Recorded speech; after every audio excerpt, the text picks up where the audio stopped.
Would you believe my luck? I have once again gotten onto a fresh server. A server that is running just absolutely buttery smooth. Fantastic. The frame rates were great. The missions were working. Ecstatic. Absolutely ecstatic. And it's great to play Star Citizen, you know, when everything's working. Well, almost everything.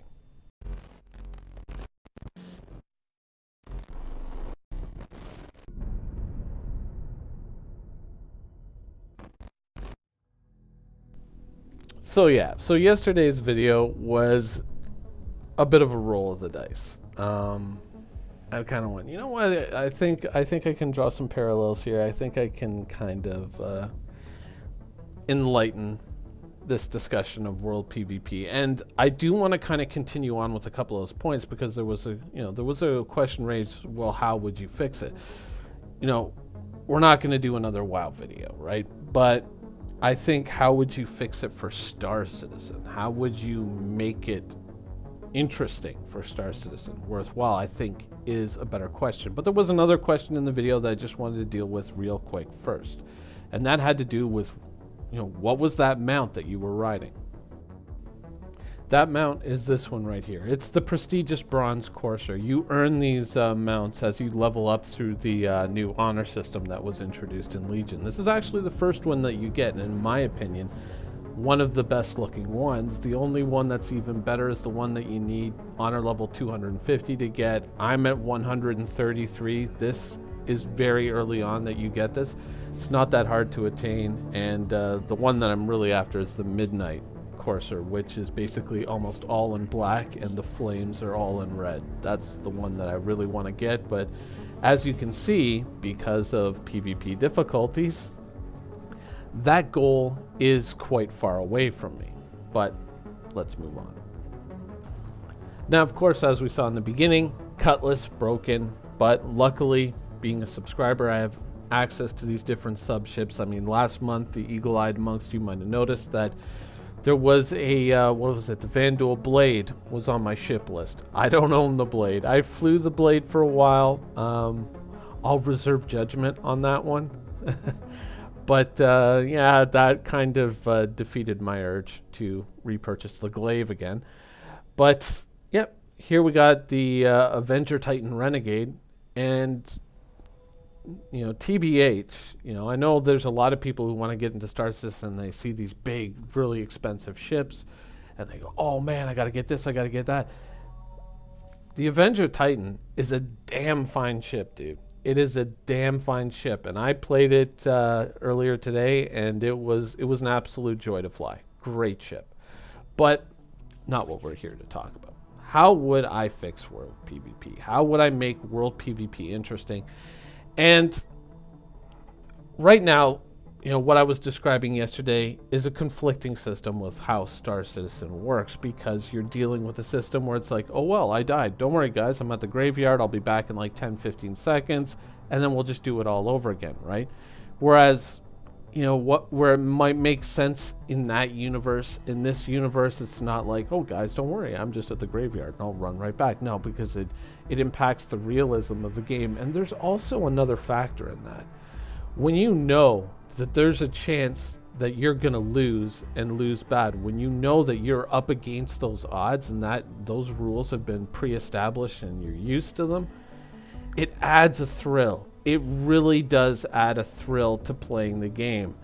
And I understand people's desire to not be inconvenienced. There certainly is a push in modern game worlds to kind of go for a much more equal outcomes type point of view, embracing a much more casual approach to the game, where it's all about skins and making things look nice and cool, and not so much about the gameplay itself anymore, which is the video I did yesterday, one of the prime offenders in the game industry right now.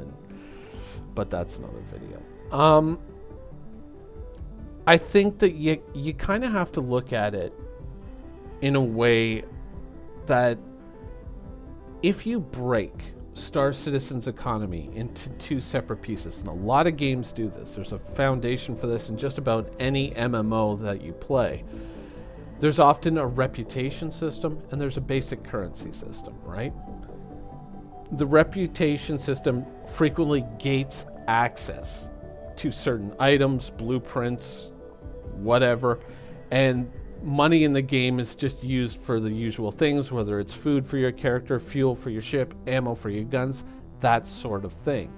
Also, you can purchase ships and you can purchase items with your basic credit or gold or whatever, but access to the things that you really need, that you really want, is generally gated behind a reputation system or an achievement system or a raid system or a dungeon running system, however you wish to call it. I mean, technically speaking, even a game like Star Trek Online has a dungeon system. I think even EVE Online still has 00 complexes, if I'm not mistaken.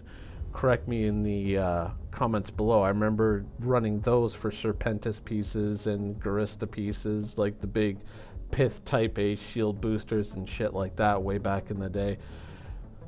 You know, there is like these other parts of the economy where you can kind of go and make a lot of money, or you can get access to things that are very valuable to you that you can't really sell off to other players, right? You can get access to things that improve your character, improve your ship, improve your armor, whatever, but they're not something that you can basically sell off and give away. But generally, once you have access to them with a lot of these systems, then you maintain that access. Now, in the past, of course, I had done missions for Rudo, and truth be told, I'm, once again trying to unlock them again. And I kind of flirted with the idea of making a video where I just said, hey, you know what, once we unlock these different stages of missions through Rudo or whatever, what if there was just a switch on our character that CIG could flip, and so even when the game, would be reset when we would go to our next big patch, which hopefully we'll be seeing very soon, CIG, we would maintain that level of access to those missions, some little form of progression that we could attain. But as you kind of progress through this, these tiers of missions and these, I guess, tiers of reputation, even though a formal reputation system in the game doesn't exist as of yet, what if that unlocked blueprints to subcomponents? Now, subcomponents we know are something that is coming into the game. There are components to your ship like the shields, the guns, the engines, whatever. And there are subcomponents to those, little pieces that you can put in there to change how that component works, how it behaves, how well it performs. What if the blueprints to those subcomponents were locked behind reputations with these mission givers? And you could do missions just like this. You could do missions like this and you could slowly work your way through those reputations, but what if occasionally, however it would be balanced, if it even is something that would exist, there would be missions that pop up, just like the emergency alerts, like this ship is in need of dire assistance right now, 1,000 credits, come save me from this attacker. I did one of those missions, I think a couple of weeks ago. What if there were missions like that? There was, like, let's say an outpost like SPK, Korea, all of a sudden, there was a piece of data on that outpost. If you can get in, if you can get that piece of data, bring it back to me, this will give you, a huge boost in reputation with whomever you're doing the mission for, far more than you would get just kind of grinding out these missions as they are. But on top of that, maybe it grants you access to a blueprint, a very rare blueprint for a subcomponent. Maybe it's something that you want, something that you can target, an event that you can look out for, like, oh, this is the SPK mission, so I got to get out there. I got to get out there quick, and I got to try to get that information. But it was something that you competed over. Maybe only a few players could walk out with it. Now, you might say, well, that's not really all that great, because all that means is everyone's going to be there, and it's going to turn into a huge, it's going to turn into a shit show, and I don't feel like losing my ship for nothing. But what if, in participating in that mission, in going out there and getting in there and mixing it up, even if you don't accomplish the objective of the mission, it still results in a huge rep gain, which might get you access to maybe some blueprints that aren't that great, or aren't the one, like the super high-end one. Like, let's use a standard MMO, definition, which is your epics, your rares. Maybe it will give you access to a whole bunch of rare blueprints for different components for your ship. And so even though you didn't win, you didn't get the epic, you still got a whole bunch of rares, you still got a huge reputation boost. And it was still worth going out there, because maybe we get to a point in the game where your ship, your shields, your guns, all these things are basically just a shell, and it's the subcomponents that really make the ship what it is. So losing the ship isn't so much a big deal as it is losing the subcomponents. But if you can make your own, and you're out there and you're doing this stuff, maybe that's something that would be very worthwhile to players. And maybe there are certain components that you can sell off to other players, like green quality ones, but the blue or better are things that you keep to yourself. And in participating in making the effort, you can unlock a whole bunch of these things. And so now all of a sudden you have this progression system, this value system, that really is something that you would want to pursue, something that you would want to accelerate. And participating in these random PvP events is a way to unlock that, is a way to go out and find that thing, or to speed up your progress towards these things. And you know which mission givers give which blueprints, so you can go, you can target, and you can probably get a lot of access to things that really kind of make your ship what it is, make your guns what they are, your shields, your hacking equipment, whatever. Now, there can be a whole host of problems with a system like that, of course. Let's just say Megacorp A finds out about this component that everybody wants, and so they camp that mission. They make sure no one else can get access to it. Well, not so fast, because if you participate enough, if you get that rep high enough, you may not get the blueprint to build that item yourself, but at a certain point, they just say, you know what? That guy who gives you the mission, you can now go buy that component at a very reasonable cost from that vendor. You may not have the blueprint, but you can go purchase it from this person.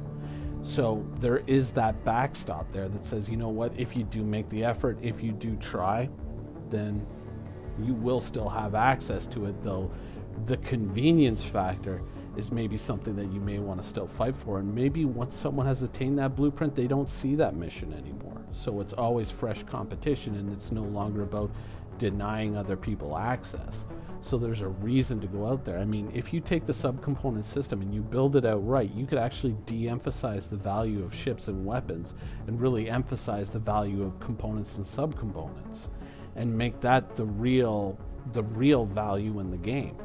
And when you do something like that, you have these sort of systems in place, then you can basically make it so that a loss of a ship, though crippling and inconvenient, isn't the end of the world, because the real value of that ship is in those subcomponents. And if you have the blueprints and you have what you need to kind of put it all back together, it's not that big a deal. And if you have that goal that you're reaching for, something that you can constantly kind of work at, I think that would draw a lot of players into trying to get that thing, trying to get those systems, trying to get those components. If the real value is in those components, you're going to drive a lot of players to compete and try and get it, and try to figure out new strategies to kind of maybe even sneak in or sneak past everybody with a stealth ship, sneak in, pull the component out of the wall, and hop back in your ship and scuttle away while everybody else is fighting it out.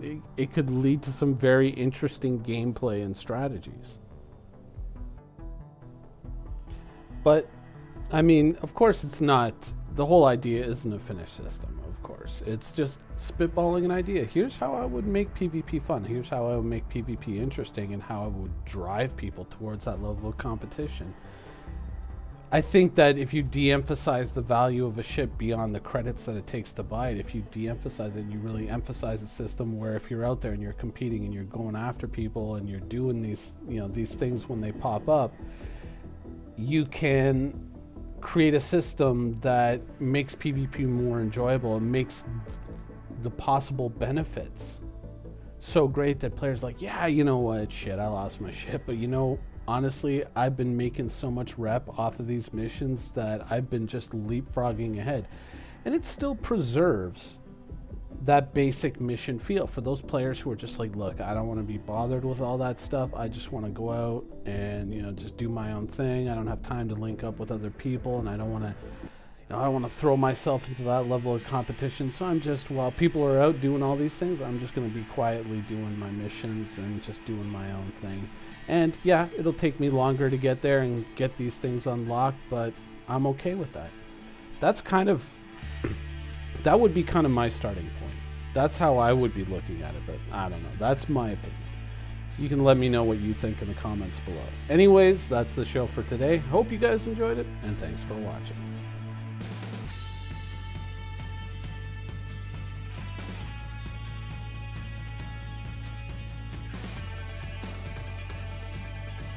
Thank you for watching. So if you want to keep up with the latest and greatest in Star Citizen and Squadron 42's development, please follow us on our social media channels. See you soon.